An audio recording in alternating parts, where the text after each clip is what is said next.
tell you what you can do. Don't let nobody tell you what you can be. You gon' be alright. You gon' be alright.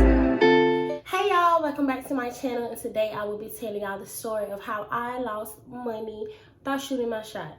Okay, so before we get into that story, I need y'all to go ahead and like, comment, and subscribe to my channel because everybody loves me and y'all will too. So don't be selfish and keep it to yourself. Go ahead and share me with all of your friends, okay? Okay, y'all, so before I get into the story of how I lost money by shooting my shot, I need to tell y'all the backstory so y'all understand why I tried to shoot my shot. So at the job I was working at, right, I was in one department, he was in another department. So sometimes we have to like transfer to his department, and I noticed his voice. He has a really, really nice voice. So that's how I even like learned about him. But because we have had, well, they have locations in Atlanta and in Belize, I thought he was in Belize because like I never had like, you know, heard a voice like that.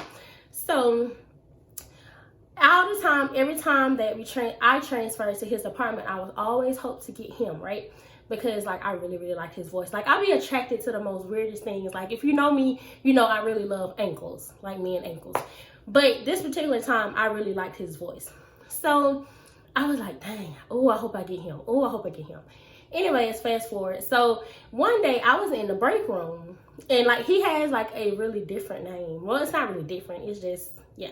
So I was in the break room one day, and I heard somebody say his name.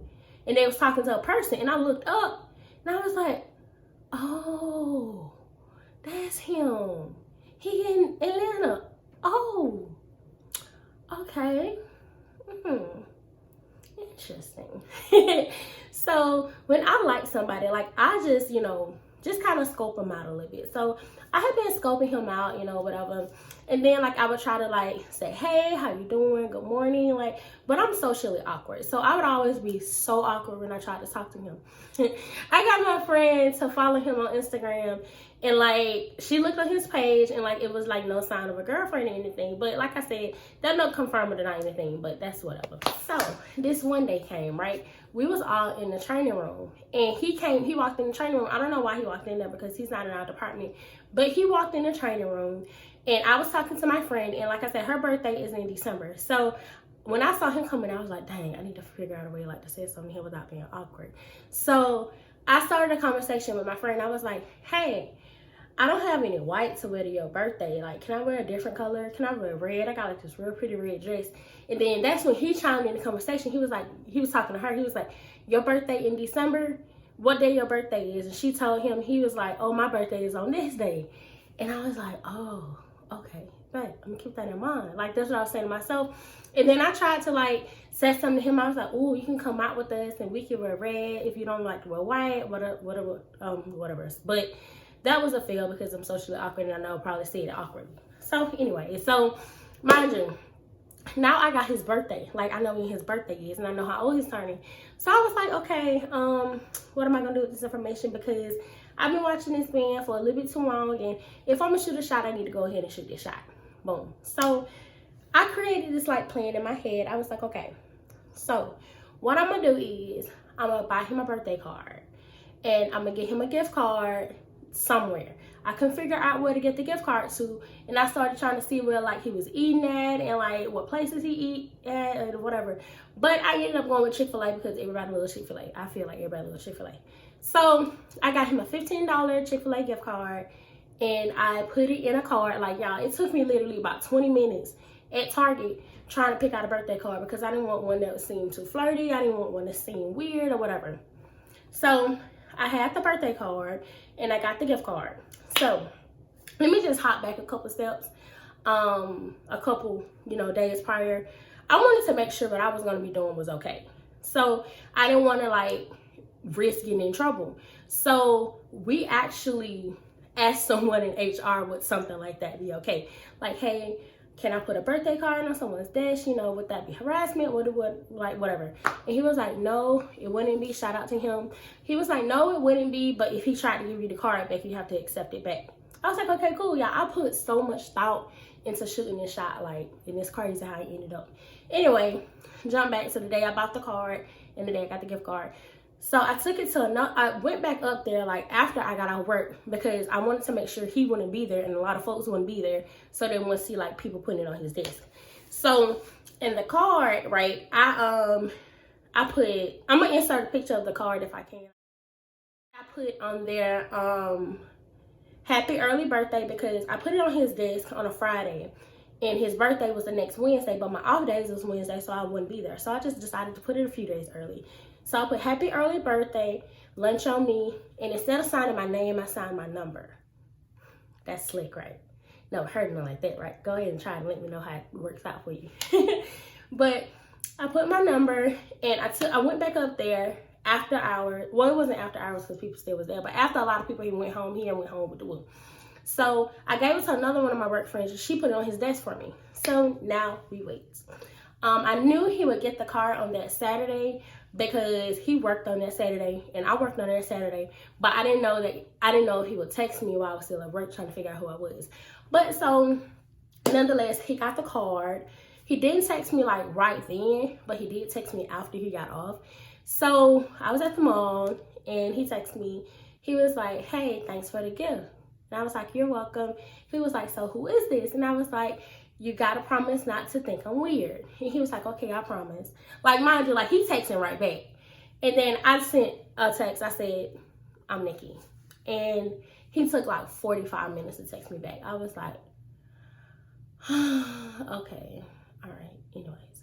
So he ended up texting me back. And he was like, oh, okay, well, thanks again. And at this point, I think I really done failed this shot. But then, like, he starts the conversation. He was like, so what are you up to? And I was like, well, I'm just at the mall, you know, shopping, trying to find some clothes or whatever. And then, like, we had a whole conversation. And at this point, I'm thinking, okay, we're probably going to be friends, you know, we're probably going to be cool or whatever. Like, I wasn't trying to, like, say, okay, you need to be my boyfriend right now. I was trying to build a friendship in hopes that it would, you know, go somewhere else. So we had this conversation, and then I sent him another text. I was like, so what are you doing for your birthday? He never texted me back. So this is like, the conversation is going to like 10 o'clock at night, and I knew he had to be at work at 6 o'clock the next morning. So I was like, okay, maybe he's going to bed because he got to get up for work, So I was like, okay, cool. He didn't text me back. Next day come, he didn't text me back. He never texted me again, actually. He also started walking straight past me at work. He never spoke to me. Like, we would come like this close to each other. He would look at me, would not speak to me. And I just, at that point, like, I wasn't hurt about the shot because I only spent a total about $20, but I did lose money. Like, that was $20 I could have kept, you know. And it wasn't the fact that he didn't want to like be friends or anything with me. It was the fact that he was kind of rude, you know. If you see somebody, you speak to them. Especially if it's somebody you had conversations with, somebody who done went out of their way to do something. Even though, you know, granted, it wasn't something he asked for, but it was a nice gesture. You feel me? If somebody did something like that for me, I would be nice, you know. I remember specifically a couple weeks after that at our Christmas party, at our job Christmas party, we was literally standing right next to each other. Right there. He didn't say hi, hey, nothing. And that's the part that made me a little mad. It also made my friends a little bit mad too, because not only like, okay, we understand that, okay, I might not be your cup of tea, whatever. That's cool. It's okay. We're adults. I can take that. But it was just the fact that he was rude afterwards. But that's neither here nor there. I don't have to see him every day no more. I don't work there no more. It's whatever. You know, it's cool. It was $20. You know, that was my $20. I probably could have spent on something else, you know. Could have spent on, I don't know. But anyways, I mean, it's cool. But long story short, I would never, ever be spending money again trying to shoot a shot. That's the story of how I lost money trying to shoot my shot. If you want to try this method, go ahead and try it and let me know how it works out for you. Just know you're going to run the risk of losing money, in which I knew I was going to run the risk. I was running the risk of losing money, but I thought he would at least be polite about it. Oh, well. If you have some interesting ways of shooting your shot, let me know down in the comments. If you have any questions or anything like that, let me know down in the comments. Connect with me on social media, Nikki Losify on Facebook, Pretty Knick-Knack on Instagram, and Nikki Losify on Instagram. Pretty Knick-Knack on Twitter. Nicolosophy on Facebook. I think I said that. Nicolosophy@gmail.com if you want to contact me for promotions, business opportunities, anything, all that, email me. So yeah, of course, yeah, go ahead and subscribe to my channel. Thumbs up if you enjoyed the story. Thumbs up if for all the missed shots you've taken, you know, all that. Let me know about y'all missed shots, because, you know, we in that together, but it's all good. We good. You feel me? Of course, Nick Force is the best fan base on the planet.